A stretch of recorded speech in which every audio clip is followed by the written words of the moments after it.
tuned into the Literacy Hour with Test Taking Solution and your host, Dr. Kentrell Liddell, MD, MBA. The purpose of this show is to help mitigate health disparities, improving literacy related to health, economics, and education. For all your professional development, professional management, and educational support services needs, contact Test Taking Solution, where we're igniting success. Located at 2104 Thousand Oaks Drive in Jackson, Mississippi. Literacy is knowledge and knowledge is power. Thank you for joining the Literacy Hour.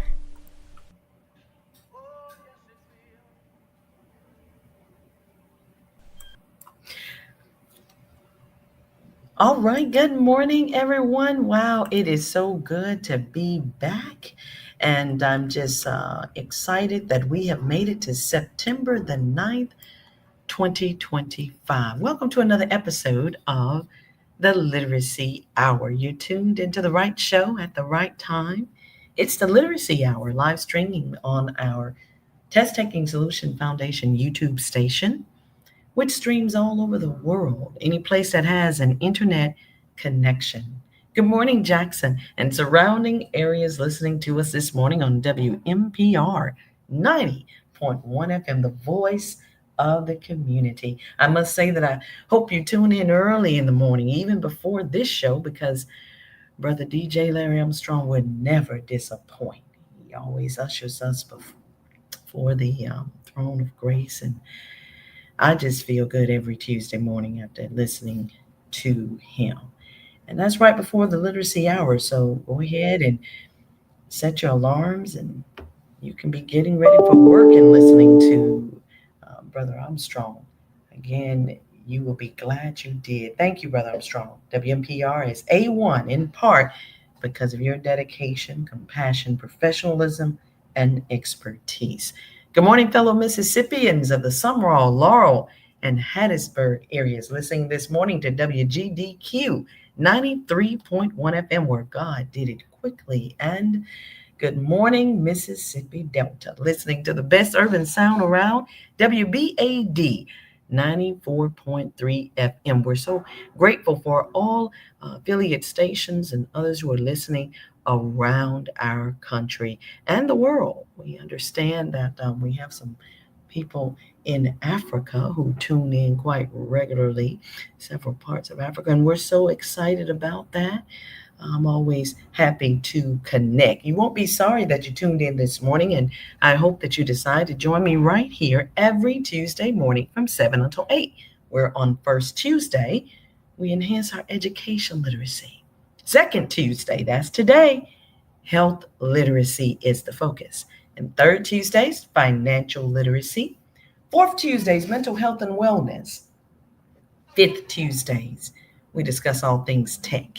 We like to call it around here Tech Tuesday. And we happen to have a Tech Tuesday in September. I can't wait. I've been quite busy lately helping to train AI models how to think, particularly about complicated real-world situations and problems. And so, it's one thing for Chat GPT and other AI models to regurgitate or list off a bunch of facts. That's one thing. But we're transitioning those models now and sort of progressing them, moving them forward and training them how to think. It just is what it is, guys. Feel like, I was telling my team the other day that, hey, remember the Ice Age? I mean, we weren't here, but we certainly read about it, heard about it, learned about it in school. The Stone Age, okay? The Industrial Revolution. These periods of time, these eras change fundamentally how we live, how we interact with one another, how we move about our very lives. And so here we are now in the digital age. You remember the internet coming aboard. What was that, the .com era? Yeah, fundamentally changed how we live. And so it's no surprise that here we are now in an artificial intelligence, a super digital age. And I don't think we're going back. Things have changed. And here on this Health Literacy Tuesday, we're going to talk a little bit about some of those changes and some updates. I'm your host, Dr. Liddell, and this is the Literacy Hour. I'd love to hear from you, so feel free to call us 601 714 8378.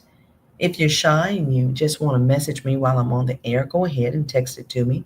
If I receive it, you know that I will acknowledge it publicly on air. To those of you who chat to us right there on our YouTube channel, you can feel free to do that again. Um, I'll acknowledge your comments, and I'll do so without calling your name.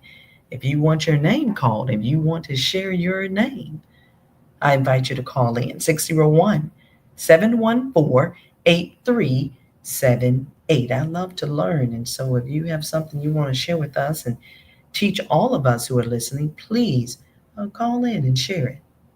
Hopefully, prayerfully, we'll all be made better as a result. Our underwriters, I can't move another step forward without sincerely thanking those who help to make sure that the literacy hour is as strong as it can be and that it's available to you every Tuesday morning. And that's our Copiah County Ministerial Alliance, Dixon's Body Shop, Good Eating. I've told you all about them, and you'll be hearing um, more radio advertisement and announcements about these organizations and businesses. All I ask is that you continue to support them because they're doing great work in the community. They don't have to, no one is making them do anything, but they have found it in their hearts to continue to support shows like the Literacy Hour. And this isn't the only one, but I really do appreciate them. Every time I hear about someone signing on as an underwriter, I want to thank them personally, and we will be recognizing them in other ways throughout the year. So again, thank you, Copiah County Ministerial Alliance. Thank you, Dixon's Body Shop, and thank you over there in Byram, Good Eating. And boy, I tell you, I can't wait for them to cater um, another event, and I'm gonna find my way there yet again. The food is always fabulous. I had a wonderful time at church on Sunday. I mean, usually have a wonderful time every Sunday, but this past Sunday was especially nice. I visited St. Matthew's, located at 3660 Fontaine Avenue here in Jackson. Again, I witnessed a beautiful partnership and collaboration between St. Matthew's, where Pastor Melvin Collins presides, and St. Mount Olive, where Pastor Kay Jackson presides. Um, and to my understanding, an 18 Wheeler rode down Fontaine Avenue and accidentally caught a power line. It damaged a light pole and an electrical box on the church. That's St. Matthew's. This all happened last week. So Pastor Collins called Pastor Jackson, who immediately responded and basically said, Mi casa, su casa, my house, your house. Your congregation is welcome to worship in our Mount Olive's house of worship. So we all arrived over there at St. Mount Olive, and their congregation was so welcoming. I mean, it was unusually welcoming. I mean, usually people will open up, let you come on in and have a seat. No, they just rolled out the red carpet. It was a beautiful and comfortable sanctuary. St. Matthew's didn't miss a beat. The choir sang and the congregation showed up. The house was full and there were folks standing up in the back.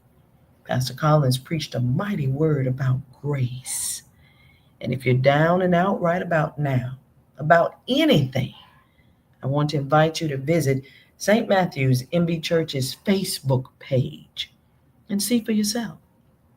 Just go on over there to Facebook, which is now Meta, of course, but we all still like calling it Facebook. It's something about how when something changes its name, if we've gotten accustomed to calling it something else, it's hard for us to change. isn't it?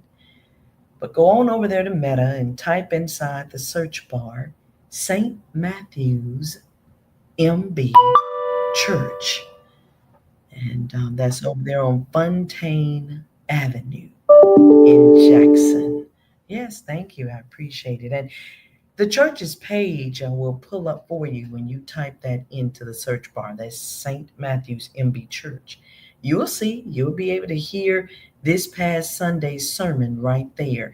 And I'm sharing it with you as I do every Tuesday, sharing valuable resources and information that I believe will benefit you or someone you know.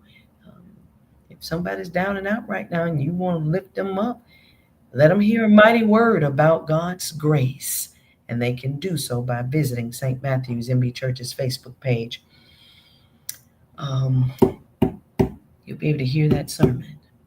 And I think you will agree, as have 5 other different families that I invited to visit that page. Every last one of them have sent me notes or called me back and in some way said thank you and have told me how that sermon impacted them. It was something else, and it was a sight to behold.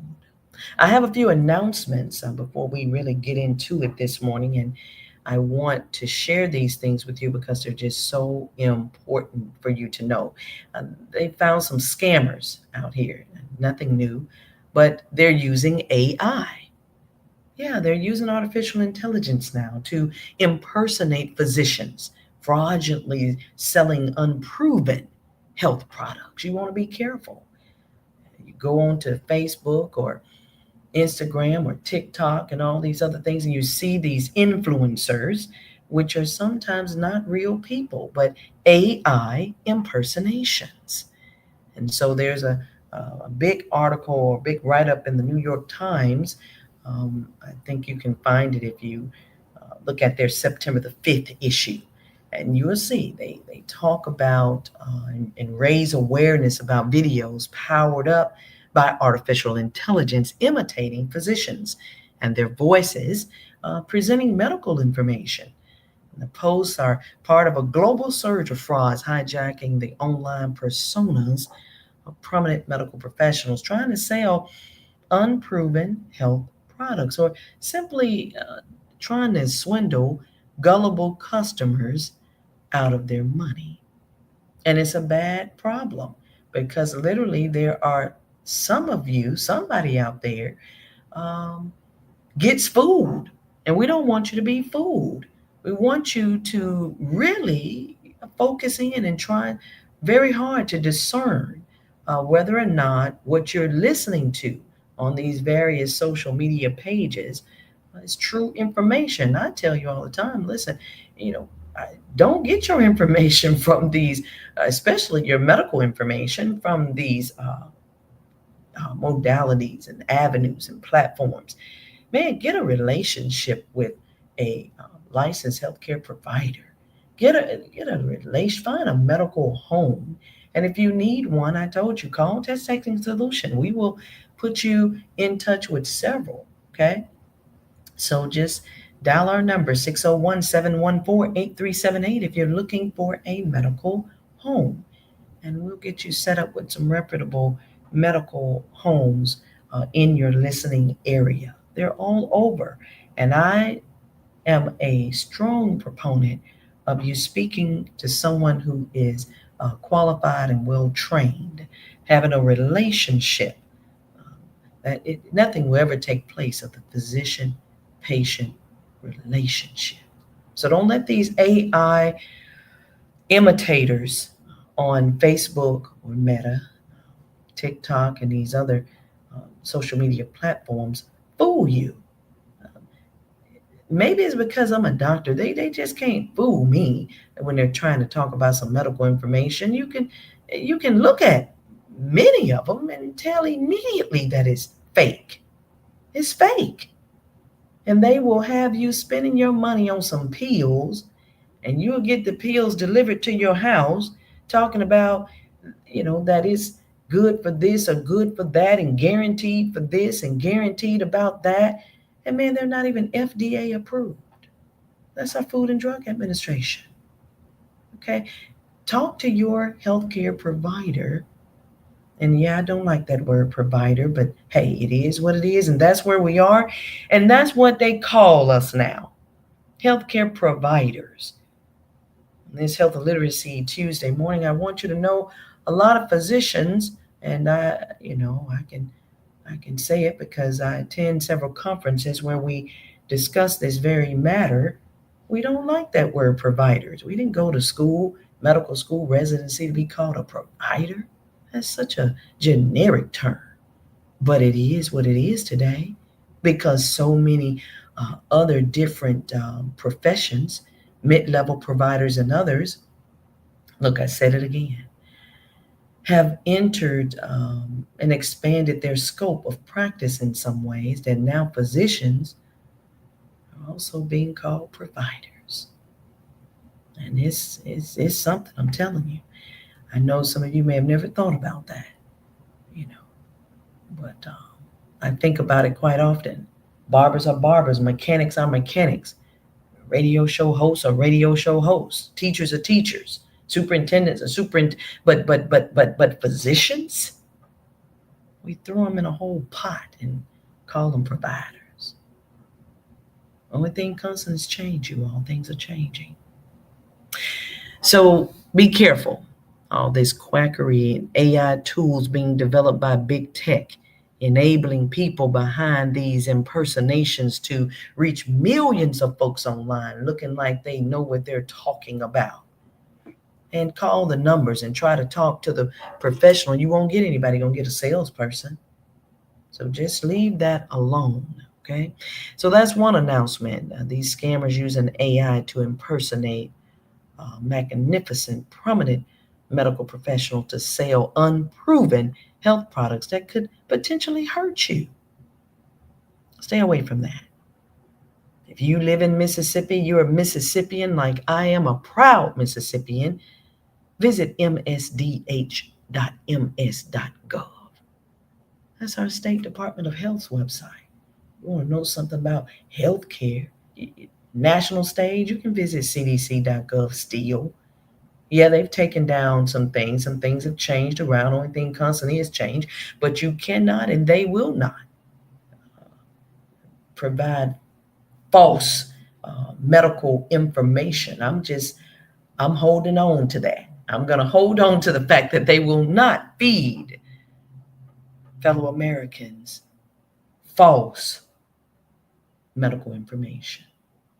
The research is very clear about a lot of things in healthcare, and all we have to do is have a medical home where we can go and ask questions of our medical professionals who can rightfully divide the words of medical truth. Also, you can tune into stations like the one you tune into right now.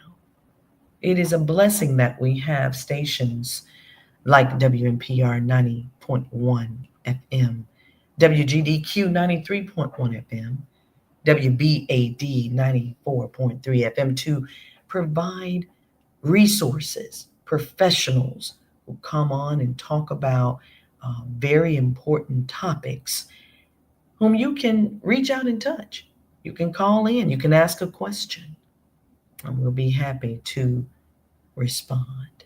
I woke up this morning to some other very troublesome news, and I don't want to mess up your morning now, but this show is about informing, and I feel that I must inform all of us because I myself had to review it 2 or 3 times just to make sure I saw what I thought I had seen.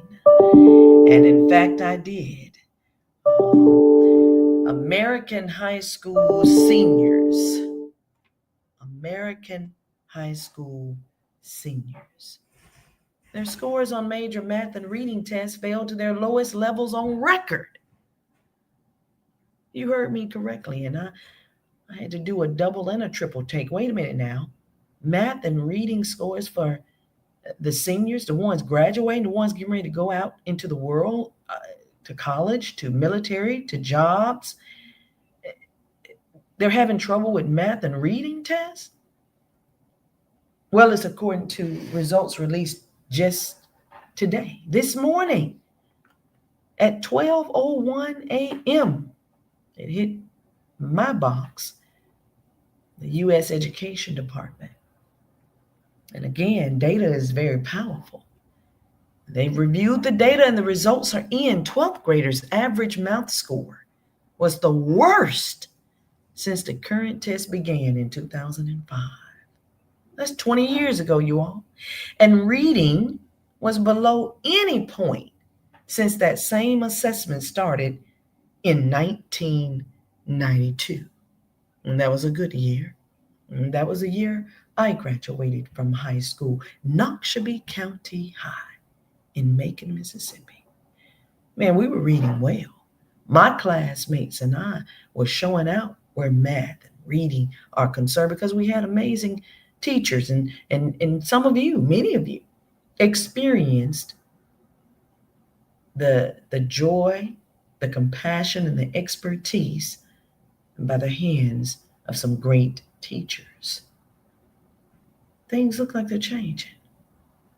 But now this is too big of a change. This is too big of a change. When 12th graders' average math score is the worst since the current test began in 2005.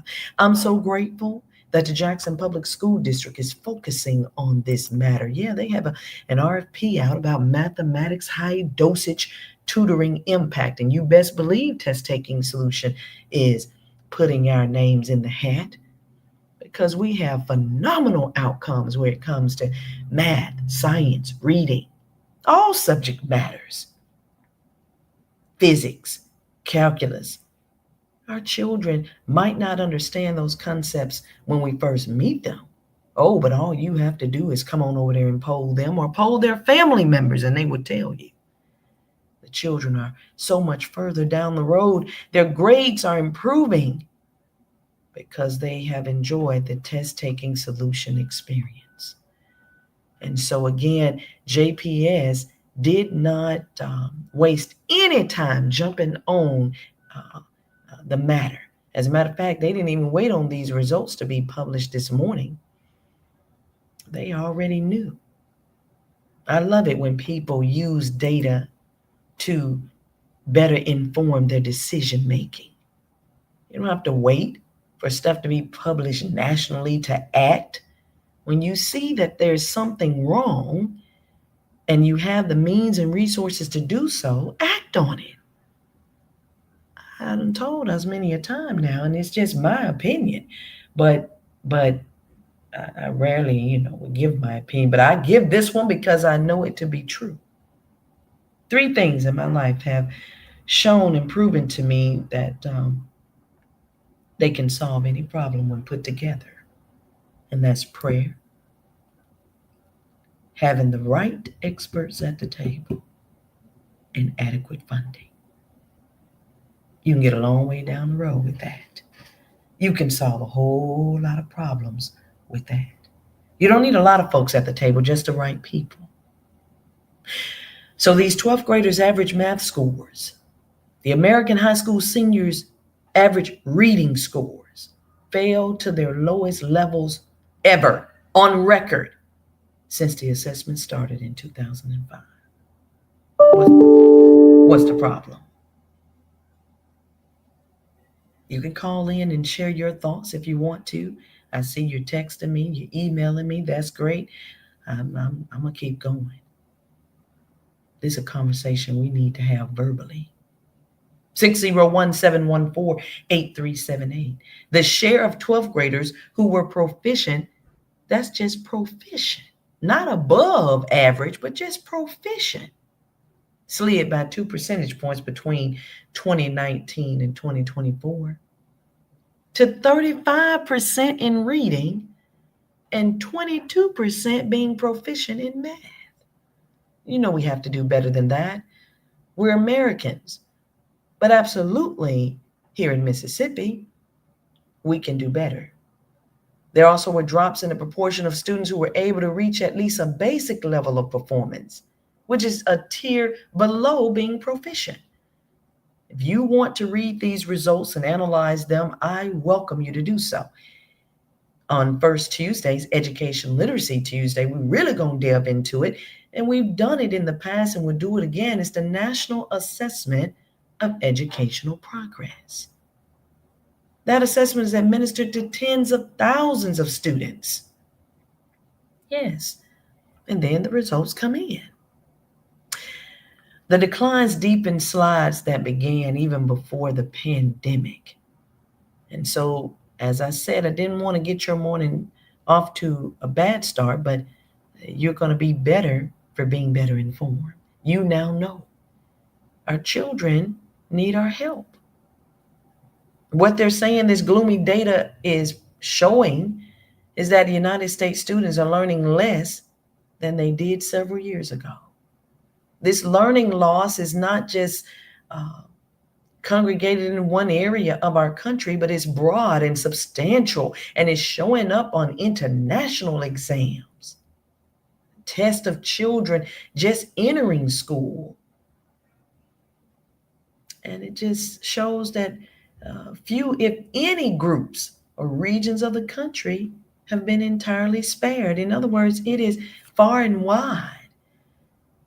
The executive director of the National Assessment of Educational Progress Board said that students are taking their next steps in life with fewer skills and less knowledge.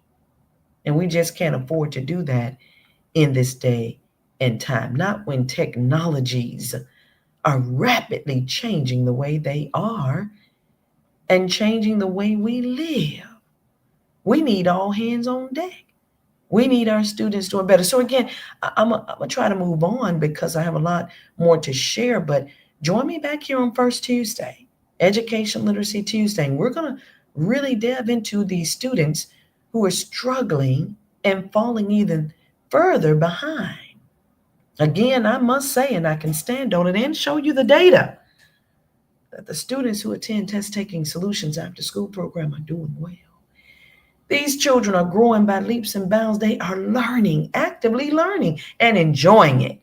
I can hear their voices in my head right now. Let's go. They get so excited when they learn something new. And boy, their report cards came out last week, and every single child had moved up in either grade points, letter grades, or the number of points compared to what they had with their previous report card. And I'm mighty glad about it. Everybody's not going to be a straight A student. Everybody's not going to have A's and B's. We'll accept a C if it's the best you can do. If that's their very best, come on in here with it. And we'll help you get the rest of what you need to get. In terms of D's and F's, I don't want to talk about them. I don't even want to talk about them.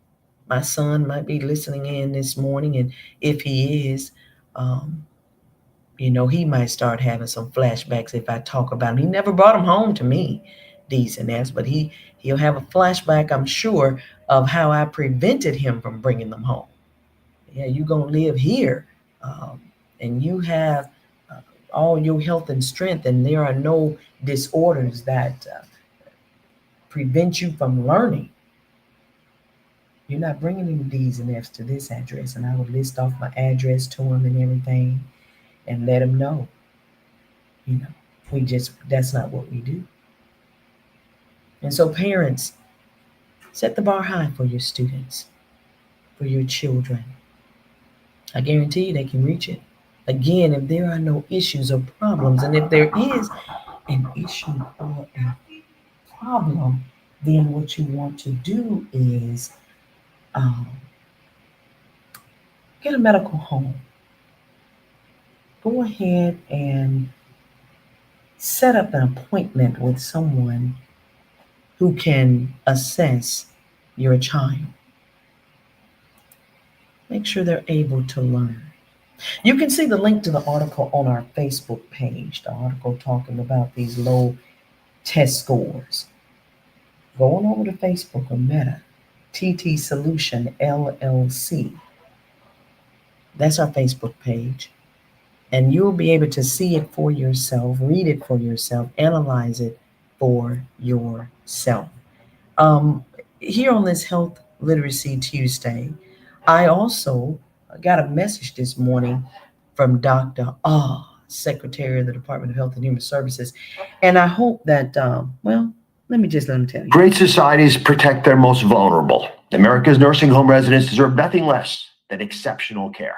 And we at CMS know that hardworking nurses and nurse aides are critical to ensuring residents get the best care in safe and inviting nursing homes.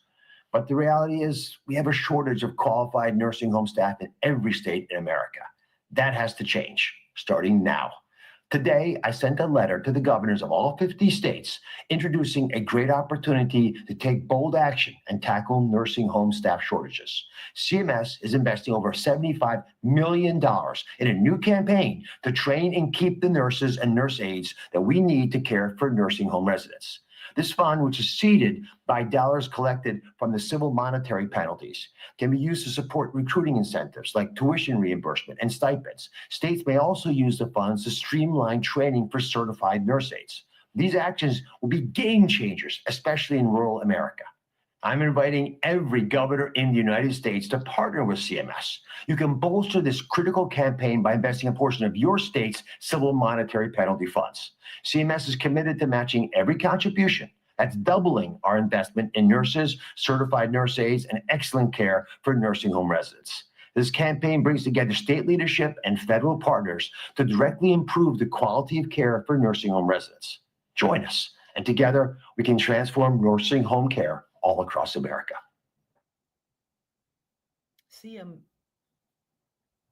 CMS stands for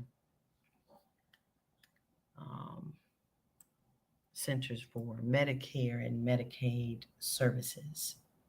That's what CMS stands for. And so Dr. Oz is inviting the governors to join him in helping to eradicate nursing home staffing shortages. But in addition to that, we talk about there's a major physician shortage. We just have shortages, period, in healthcare. So I wanted you to hear Dr. Oz for yourself. Again, I'm your host, Dr. Kentrell Liddell, and we're now in the month of September. September is National Infant Mortality Awareness Month. And on August 21st, our State Chief Health Officer, Dr. Daniel Etney, issued a public health emergency, and we're still under that PHE, public health emergency. Yeah, it's due to the rising infant mortality rates, you all, in our state. And he issued this order to implement a strategic plan to combat it. Here are the numbers. Mississippi infant mortality rate in general, 9.7 infant deaths per 1,000 live births. And that was in 2004. See, we don't wait for the CDC and others to publish the data. We see the numbers and we act on the numbers as they are reported. And that's what Dr. Etney and the team are doing. In our African American community, the number is even higher. 15 infant deaths per 1,000 live births. 3,527 babies in Mississippi have died before the age of 1, before the age of 12 months old since 2014. So just want you to be aware that there'll be a lot of professionals doing things to help raise awareness about these infant mortality rates. As a matter of fact, let me check my schedule. I believe that on Friday there is an event going on. Got so many things going on. Yes, the Mississippi State Department of Health is having a conference on maternal health. A conference on maternal health. Looks like that's going to be at the Hilton. I think the registration period is over for that, but let me try to check it and see if you all can still register for it if you're interested in it. I'm almost certain that that is over with, but just know that there's going to be a pretty big conference going on at the Hilton all day, it looks like. I'll be there, and it's being sponsored by the Mississippi State Department of Health. Again, they're serious about what they're doing. So let's be aware of that. That's going to take place this upcoming Friday. Also in the news, I just want to remind all of you that SBA is having its Meet the Lenders in Jackson. Maybe you have a small business that can help address some of these issues you've heard about this morning, where our high school seniors are concerned, where nursing home shortages are concerned, healthcare shortages in general are concerned, where infant mortality rates are concerned, or the like. Maybe you have a business and maybe you are looking for funding for your business. SBA is having a Meet the Lenders matchmaking event in Jackson. That's going to be Thursday, September 18th from 8:30 until 2 p.m. It's going to be held at the Mississippi East Center over at Jackson State University. That's the Mississippi East Center on Raymond Road here in Jackson. The U.S. Small Business Administration Mississippi District Office is inviting all of you. It is open to the public. They're just saying come prepared though with multiple copies of your business plan. Yeah, if you fail to plan, you plan to fail. So come with your business plan for distribution. It's going to be a one-stop forum for business owners and entrepreneurs. They had an event, I think, down on the coast, and now they're having an event here centrally, and most likely they're going to have an event in North Mississippi at some point. I'm not sure of that date, but I know about September 18th. You can pitch your financing needs to some top small business lenders, can learn what they look for in a winning proposal and understand the loan application process. Also, you can have some one on one counseling sessions with SBA resource partners. And so I'm looking forward to it. I'm going to try my very best. May not be able to be there all day at 8:30 to 2 o'clock, but I'm going to try to stop in myself and see what I can see. I hope that I hope that it's going to be very beneficial. I've attended some forums similar to that in the past, and I'm just going to tell you my experience is that people do a whole lot of talk, a whole lot of providing of things that you already know. Well, what we need them to do, them and folks like them and leaders in high places, is to make capital available. And they say it's available, but make it available to the small business. May not have a big cash flow in the beginning, first 4 or 5 years of business. Got to pick up steam. You got to get planted in the communities where your businesses are located. And of all people, the United States Small Business Administration should understand this. So I really hope that some small businesses can come out of this matchmaking event with some great news. I'm talking news to the tune of 100,000, 200,000, $300,000 loans. Because anything less than that, well, I don't have to say it. You all can chime in and say it too. And yeah, yeah, I agree with you. I got your note, but you can call in and talk about it on your own as well, and share your name and share the name of your business. I'm not going to do it right now because I got other things that I want to get to. But you certainly can call in. I'm glad you agree. Call in and tell other folks what you agree with.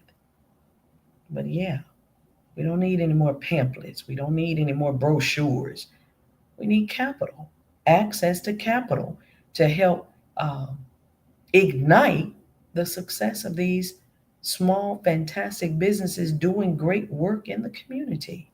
Help them get off the ground, help them stabilize, um, help them grow. Come prepared again with multiple copies of your business plan for distribution. We Care Church is having a mind, body, and spirit conference September 27th. They're going to start at 8:30 in the morning and go to about 1:30, located at 139 Colonial Drive in Jackson. They'll be talking about various important topics that impact your mind, your body, and your spirit. Topics such as marriage, relationships, drug and alcohol abuse, early childhood development, estate planning, and insurance. I'm one of the guest speakers. Um, so I'm looking forward to that event as well. September 27th, 8:30 to 1:30 over at the Strong and Mighty We Care Church. I say strong and mighty because I know the pastor and the first lady and several members who attend, and they are all on the wall. I didn't mean for that to rhyme, but it came out that way. They are all on the wall. They don't have to be doing what they're doing, but they are because they see a need in the community. And I'm mighty happy about it. If all of our churches were about ministry and not showboating, not looking for an opportunity just to be on TV. I don't know who I'm talking about or talking to. I'm just saying we need more ministering churches, like what I witnessed on Sunday. Folks honestly opening their doors, unlocking stuff, and saying, "Come on in. Let's get this done. We got the resources. Let's work." But see, a lot of things take just that. It takes work, rolling up your sleeves and getting down in the trenches to do the work. We got enough folks doing the talking. What are you doing to impact change if you can do anything? I thank God. I got to say, some of our supporters and donors are just, they're not wealthy people, but they have called and said, "I want to sponsor a child. I want to help a child whose family cannot access those tutorial services or test prep services that you all are offering over there. Give me a child." And we do just that. And you get to know your child by name, by grades. You get to know and watch your child progress because of your support, your dedication, your compassion. That child gets access to nutritious meals after school, camaraderie, friendship, physical activity, and above all else, love. They get that access. They get these things at home too, I'm sure, but it's even uh, greater when you're multiplying all of those things in a child's life. When you're multiplying the love and the support that they receive, and you see they need it. The numbers don't lie. It just got published this morning. The assessment is showing that even our high school seniors are having trouble reading and having trouble calculating. What would they do, a lot of them, without a calculator? Well, see, at Test Tech and Solution, we first teach them how to do it manually.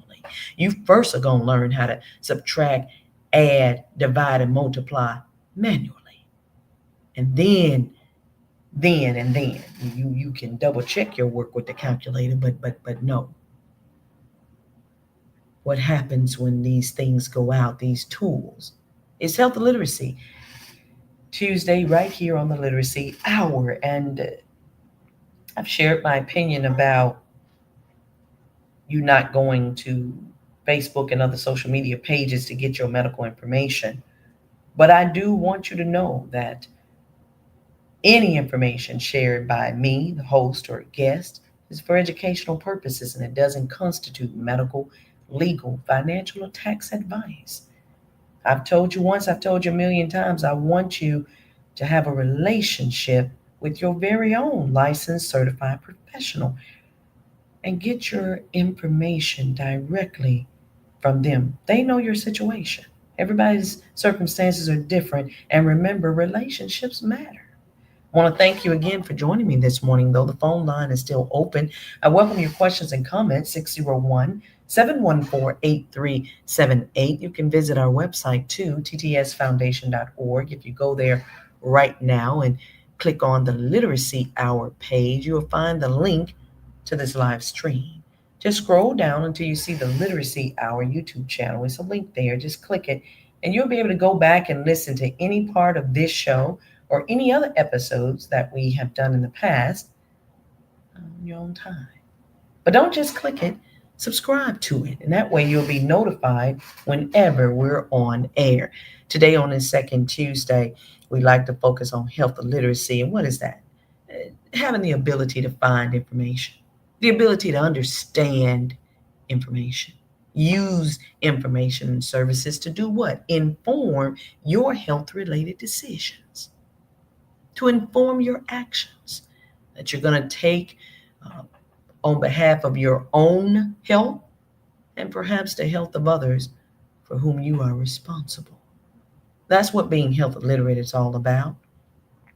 I received a call from a very dear friend after the show last second Tuesday, and he or she, okay, wanted to know what basically happens to infants who are under the drug influence of a mother while she's pregnant. That's what they called and wanted to know. And it was a very good question. I'm glad that they, called and asked me about that, because certainly it is something that we trained on in medical school and residency, and so I know full well I've also taken care of babies whose mom was under the influence, right? So what happens to infants under the drug influence of a mother while she's pregnant? First of all, I referred his family to the best pediatrician whom I know. She trained me in pediatrics, and she treated my own son during his pediatric years, and that's none other than Tougaloo College alumna, Dr. Geraldine Cheney. The day she spoke to my class while I was a sophomore at Tougaloo College sealed the deal for me that I was going to attend medical school and become a pediatrician. I love children, and I don't like to see them sick or hurting. I made that choice at that time all because of that beautiful lady who stood there and shared words of encouragement with all of us. That beautiful lady was Dr. Geraldine Cheney, and I love her to this very day. I went on afterwards to get them prepared for a visit with Dr. Cheney.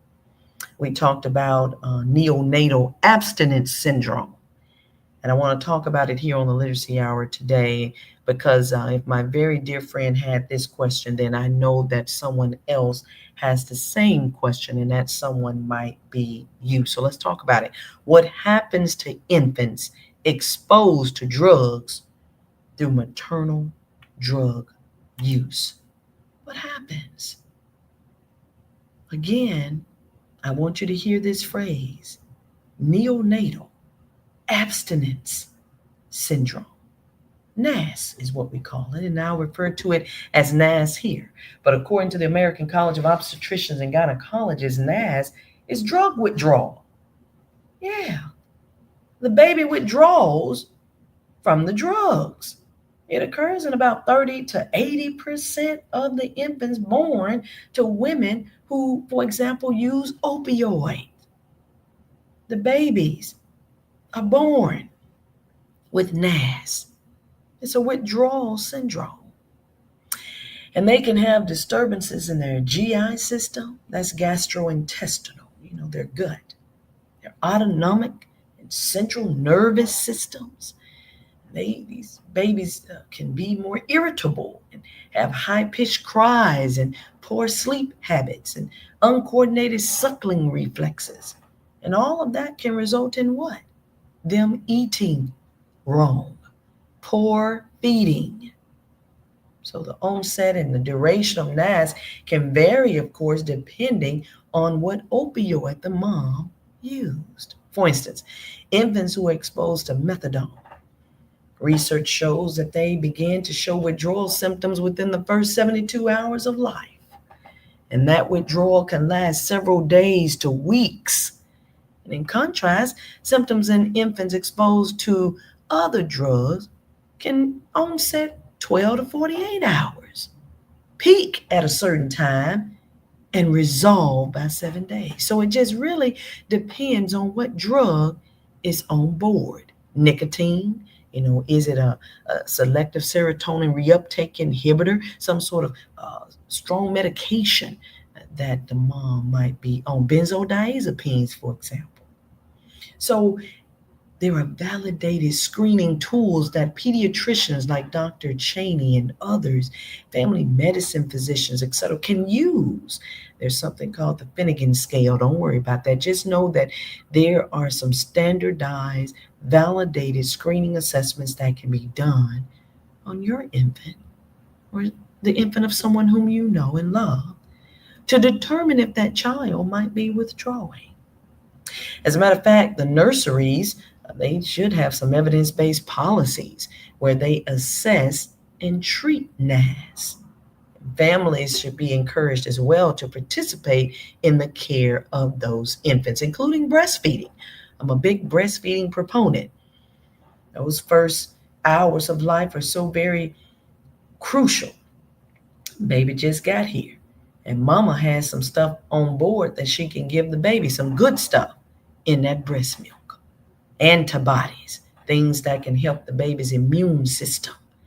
So, mamas, I mean, come on now, if you love your babies, consider breastfeeding if you're able to do so.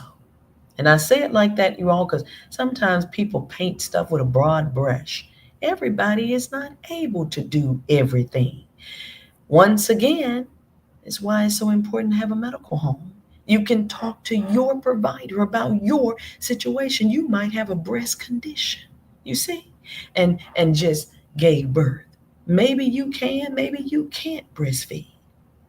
But we're just saying overall, the research shows that breastfeeding is a good thing, a wonderful thing, a beyond good thing. Infants exposed to drugs through maternal drug use may experience a range of adverse outcomes as well as they continue to grow up. Yeah, especially infants exposed to cocaine. It's not that child's fault. He or she didn't even ask to come here. But they on board. They're there in the womb while mama is doing what mama is doing. When we see this, if we can intervene, we should do so. Infants exposed to opioids, cocaine, marijuana, they show altered brain volumes and tissue organization. Now, I don't know, because I don't know of a study that's been done, if this has anything to do with these poor reading and math scores we're seeing later on in life in these children. I don't know. But there is research that shows these children may have cognitive, motor, and language delays. There is concrete evidence that shows they have increased risk of attention deficit hyperactivity disorder, what we all like to call ADHD. I have encountered more children with that diagnosis these days than I ever have in my entire professional life. Just being diagnosed left and right with ADHD, attention deficit, having trouble paying attention, hyperactivity, always moving, always doing something, disorder. It's a problem. And if you feel that your child might have an issue, don't try to diagnose it at the house. Grandmama, auntie, them, they might be very good people. They don't have medical degrees. If they do, great. Certainly talk to them about what's going on. But in order to get a nice objective view, go get you a second opinion. Go take them to someone who is not kin to you and see what the assessment will show. Neuroimaging studies might need to be done. Why? These neuroimages can show us structural and functional abnormalities in the baby's or the child's brain. Again, there's evidence that there's altered brain volumes, there's altered brain size, if you will. And that, of course, is associated with poor neurodevelopmental outcomes.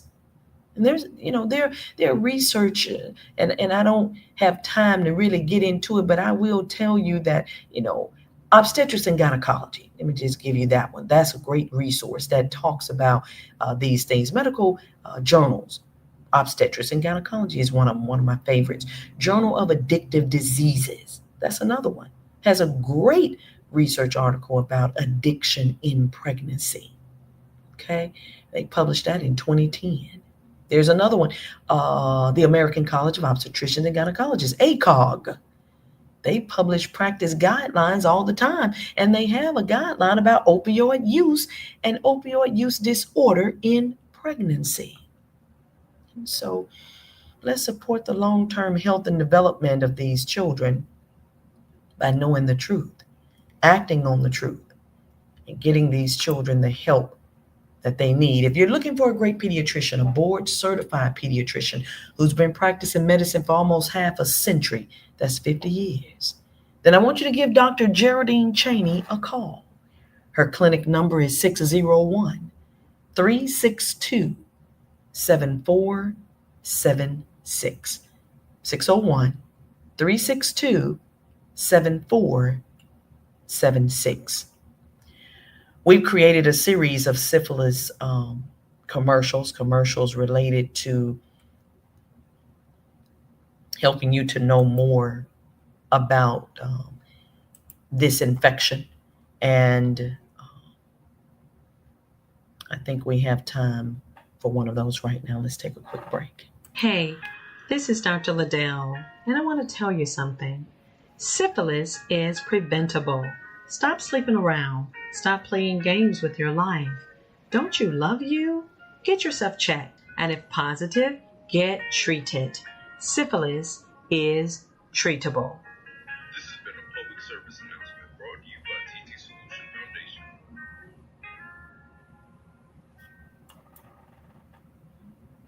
And we're back, and I'm glad I was reminded of that one. Thank you all so much, team. Yeah, syphilis is treatable.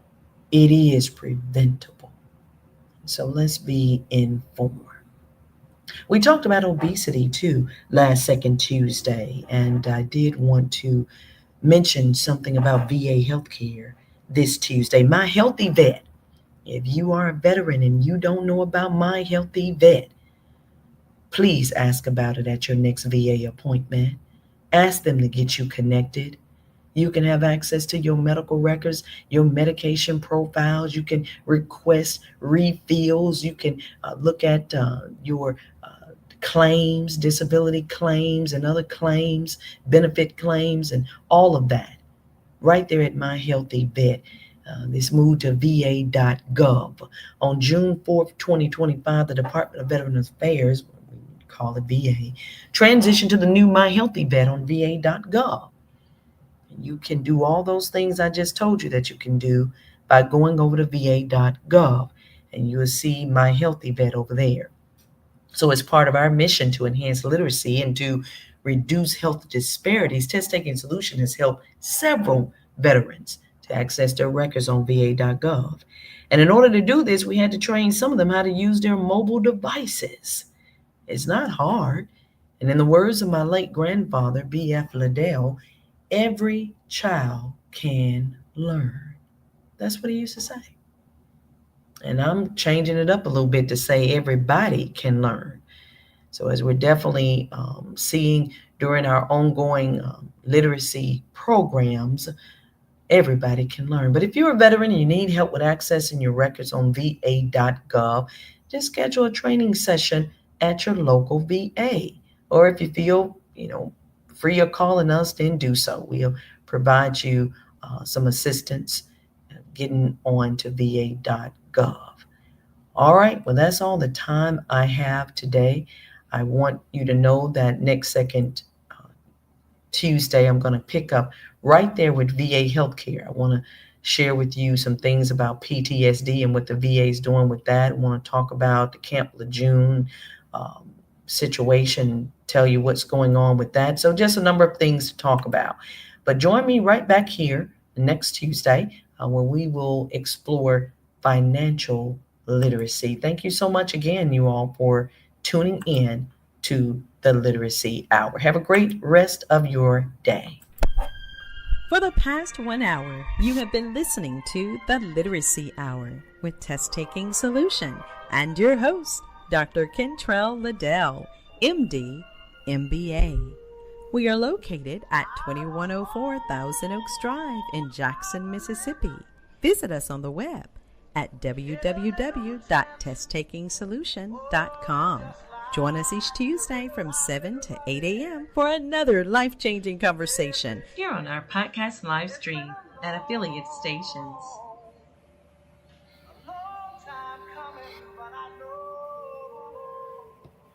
Change gon' come.